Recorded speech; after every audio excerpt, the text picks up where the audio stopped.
आज से करीब 1 से 1.5 साल पहले जब पंजाब के मानसा में पंजाबी सिंगर सिद्धू मूसेवाला की बहुत ही निर्मम तरीके से गोलियों से भूनकर हत्या कर दी गई थी। उस वक्त शायद किसी को अंदाजा नहीं था कि सिद्धू मूसेवाला की हत्या के बाद लॉरेंस बिश्नोई और उसकी गैंग का खात्मा, जो एक तरह से कह सकते हैं उसके खात्मे की शुरुआत हो जाएगी। और अब लॉरेंस बिश्नोई, जो अपने आप को हिंदुस्तान का सबसे खतरनाक गैंगस्टर बताता है और जेल में बैठकर वो इंटरव्यू भी देता है और सलमान खान तक को जान से मारने की धमकी देता है, लेकिन लॉरेंस बिश्नोई के अब सारे ये मंसूबे एनआईए उन पर पानी फेर रही है और लॉरेंस बिश्नोई के जितने गुर्गे इस वक्त विदेश में बैठकर कोहराम मचा रहे थे, उनमें से सबकी गिरफ्तारी हो रही है। आज बहुत बड़ी खबर निकलकर सामने आई।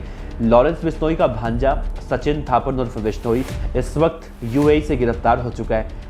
सलमान खान को जान से मारने की धमकी देने वाला एक और था, विक्रम बराड़ जिसका नाम है, उसे भी एनआईए ने गिरफ्तार कर लिया।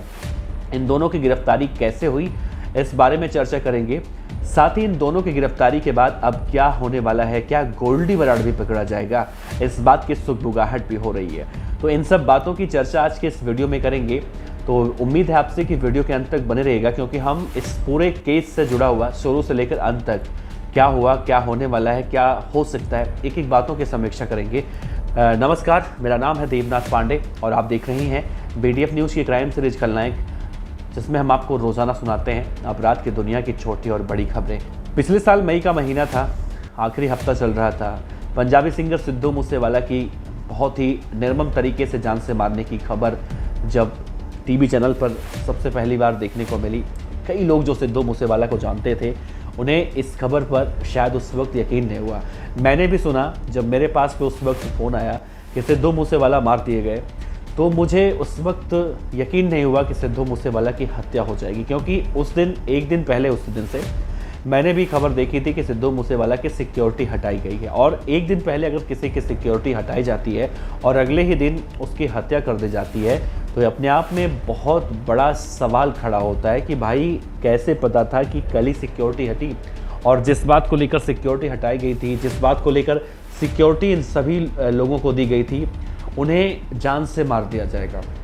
बहरहाल ये खबर धीरे धीरे जंगल में आग की तरह फैली और धीरे धीरे नेशनल से लेकर इंटरनेशनल लेवल पर यह खबर चलने लगी।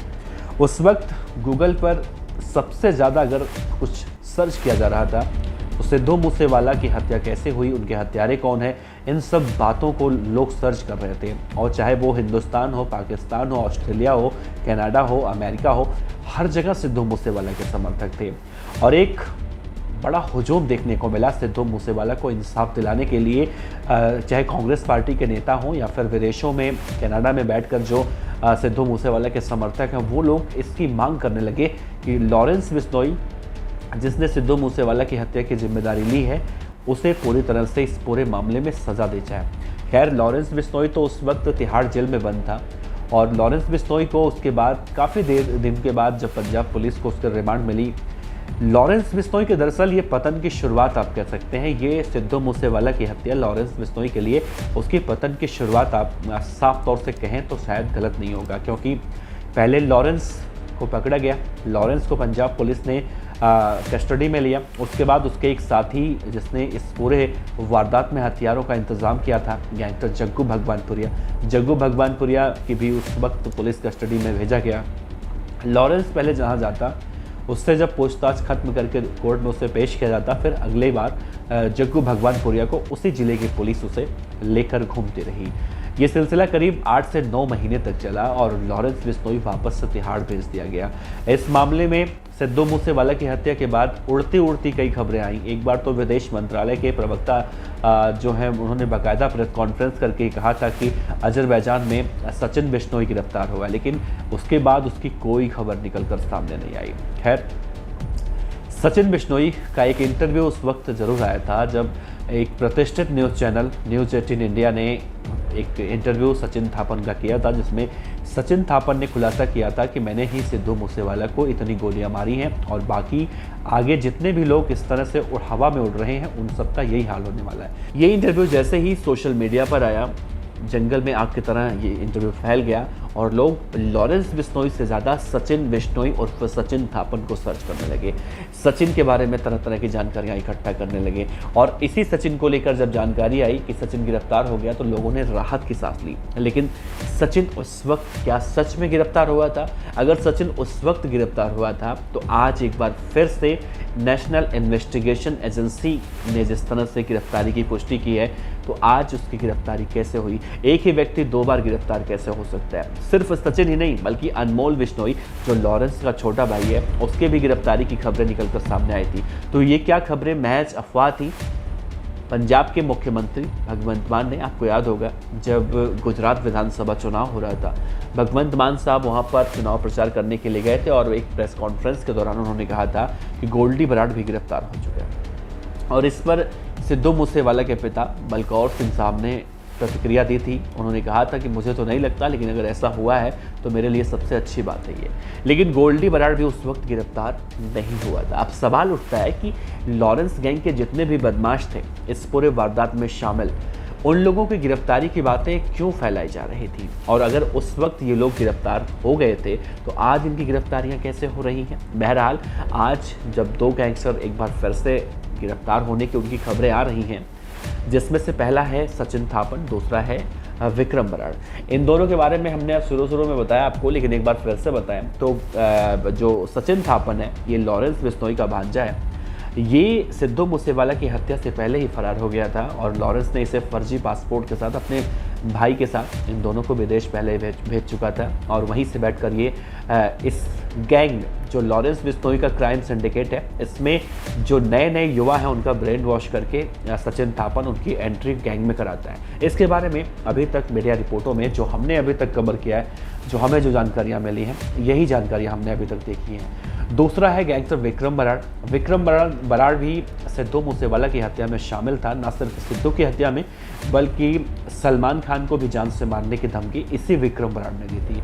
विक्रम बराड़ के बारे में हमने पहले भी एक स्टोरी बना रखी है, अगर आप चाहें तो ऊपर आई बटन में हम उसका लिंक देते हैं, आप वहाँ पर जाकर देख सकते हैं।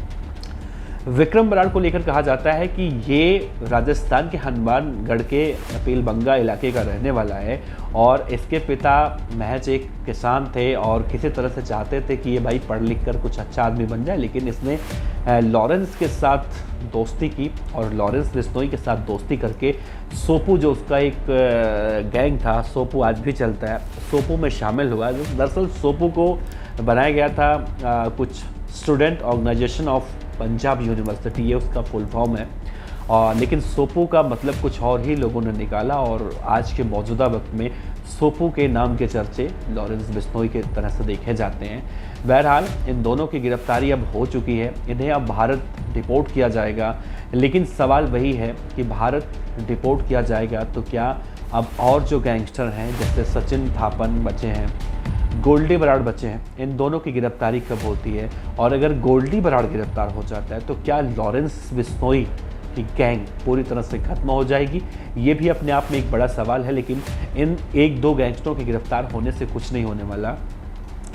अगर एक लिस्ट निकाला जाए तो जैसा हमने अभी तक जो कवर किया है लॉरेंस बिश्नोई गैंग के बारे में या फिर सिद्धू मूसेवाला की हत्या से रिलेटेड जितने भी गैंगस्टर हैं, तो ऐसे कई सारे गैंगस्टर अभी भी हैं जो मौजूदा वक्त में विदेश में बैठे हैं और वहीं पर बैठकर हिंदुस्तान के अंदर, चाहे वो शराब के ठेके हों, टोल के ठेके हों या फिर रंगदारी हो, हत्या की कोशिश हो, जान से मारने की धमकी हो, ये सारी बातें वो निकल कर सामने आती हैं। इन वारदातों को वो लोग वहीं से बैठकर अंजाम देते हैं। लेकिन अब लॉरेंस बिश्नोई के पतन की शुरुआत अगर हम कहें हो चुकी है तो शायद ये गलत नहीं होगा, क्योंकि लॉरेंस बिश्नोई तो खुद जेल में बंद है और लॉरेंस बिश्नोई जब से मुझे लगता है बहुत साल हो चुके हैं वो जेल से बाहर नहीं आया है और वो शायद अब जेल से बाहर आना भी नहीं चाहता है। उसे लगता है कि अगर वो जेल से बाहर आया तो उसके विरोधी गैंग के बदमाश देवेंद्र बंबिहा, नीरज भवाना जैसे जो बड़े बड़े गैंगस्टर हैं वो उसे ख़त्म कर सकते हैं। इसीलिए आज तक लॉरेंस बिश्नोई ने कभी जेल की दुनिया से बाहर की दुनिया देखने की सोची ही नहीं, ना ही कभी उसने अपनी इच्छा जाहिर की। लॉरेंस बिश्नोई के वकील विशाल चोपड़ा उसकी पैरवी करते हैं। वो कहते हैं कि लॉरेंस बिश्नोई के ऊपर जितने आरोप अभी तक लगाए गए हैं वो सारे आरोप सिर्फ आरोप हैं, बेबुनियाद हैं। अभी तक आरोप उसके ऊपर साबित नहीं हुआ है। सिद्धू मूसेवाला के केस में भी लगातार सुनवाइयों का दौर चलता है।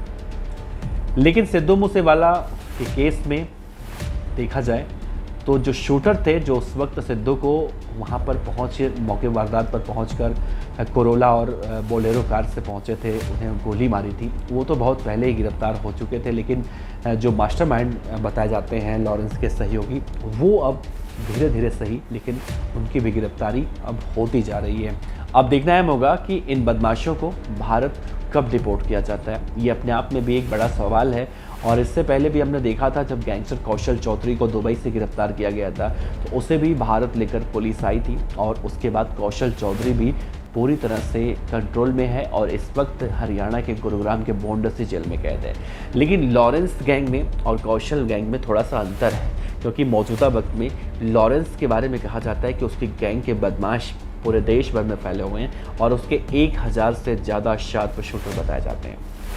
खैर, इस पूरे मामले में आगे क्या कुछ होगा, अपडेट हम आप तक बताएंगे।